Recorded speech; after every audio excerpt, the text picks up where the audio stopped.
प्राप्ती होते. Filter water तर आपल्या सर्वांना माहितीच आहे.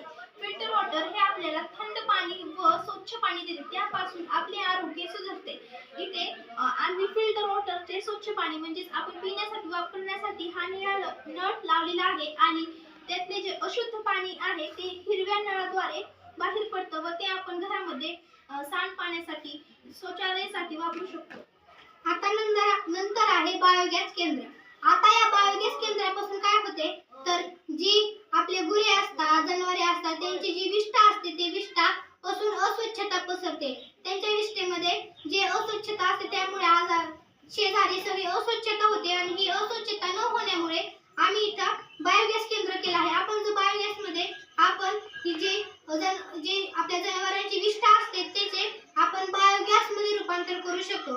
हे तुम्ही पाहिलंच असेल.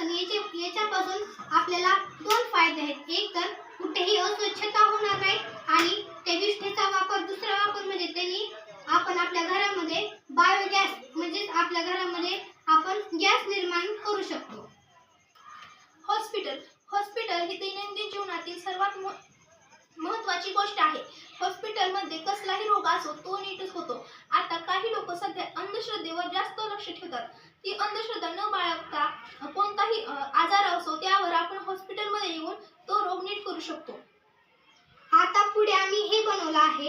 याच्यामधून आता आपण हे दाखवू शकतो की ते आहे ड्राय, वेट आणि इथं मेटल आहे. म्हणजेच आपण जर एखादा कचरा ड्राय असला तर आपण इथून सोडला की तो ड्राय मध्ये जातो आणि जर एखादा कचरा वेट असला तर लगेच हे उघडतं. म्हणजेच याला कळतं की आता हा कचरा वेट आहे, मग हा उघडला की हा या वेटच्या कुंडीत जाऊन पडतो. आणि जर मेटल म्हणजेच काच वगैरे काय असेल तर हा दरवाजा उघडतो, म्हणजेच हे मेटल मध्ये जाऊन पडतं. याच्यापासून आपल्याला हा उपयोग आहे की आपले ओला कचरा सुका कचरा तर आपण वेगळा करतोच, परंतु आता आपण मेटल देखील वेगळा केला पाहिजे. याच्यापासून आपण जे आपला सुका कचरा असतो म्हणजे ड्राय त्याच्यापासून आपण रिसायकल देखील करू शकतो, त्याचा आपण पुन्हा वापर करू शकतो आणि याच्यापासून रोगराई पसरणार नाही. आणि पुन्हा जे आपले ओला कचरा असतो त्यापासून आपण कंपोस्ट खत देखील तयार करू शकतो. म्हणून आणि हे जे मेटल आहे त्यापासून देखील आपण रिसायकल करू शकतो. म्हणून आम्ही या उपकरणाचा वापर केलेला आहे. सोलर पॅनलचा वापर आपण उजेड करण्यासाठी वापर करू शकतो. त्यासोबतच फिल्टर वॉटर मध्ये थंड पाणी व्हावे म्हणून त्यासाठी ती विजेचा वापर होऊ शकतो. सोलर पॅनल ही सूर्याच्या प्रकाशापासून चालू होतं व तो आपल्याला उपयोगी पडतो.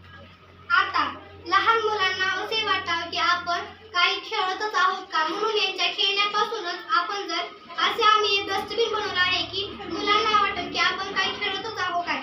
हे असं केले हे डस्टबिन असं उडतं, म्हणून आपण याच्यामध्ये आपले जे कचरा आहे ते टाकून नंतर ह्या मशीनद्वारे आपण नंतर याचे वेगवेगळे करू शकतो.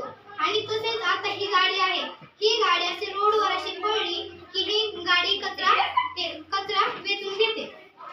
तर आणि आता हे आपल्या दैनंदिन जीवनात वीज ही खूप महत्त्वाची आहे. आपल्याला 24 घंटे वीज उपलब्ध पाहिजे आणि ही न कोणत्या आपल्या जमिनीला न कोणती हानी पोहोचवता ह्या सूर्य म्हणजेच आपल्या सौर पॅनल पासून हे आम्ही बनवलं आहे. याच्यापासून हे समजतं की आपल्याला 24 घंटे वीजेची तर गरज आहे, परंतु आपल्या ह्या सौर ऊर्जेमुळे आपली ही गरज 24 घंटे भागते. अशा प्रकारे आम्ही हे स्वच्छ भारत म्हणजे क्लीन इंडिया हा प्रोजेक्ट बनवला आहे. आणि एवढे बोलून मी धन्यवाद.